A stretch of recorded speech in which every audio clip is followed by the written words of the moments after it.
ভাইরা আমার, মুসলমানরা সিংহের জাতি ছিল, মুসলমানরা বাঘের জাতি।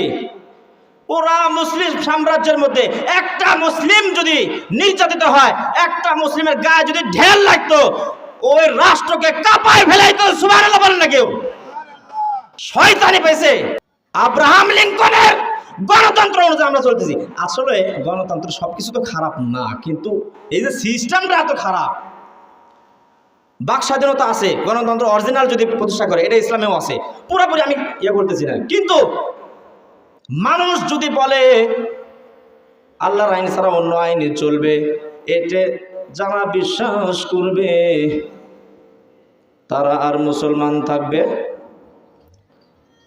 তাওহীদ ফিল হাকিমিয়াত, হুকুম দেওয়ার ব্যাপারে আল্লাহর আইন যে অস্বীকার করবে সে মুশরিক হয়ে যাবে, কাফের হয়ে যাবে। নাউজুবিল্লাহ বলবেন না কেউ?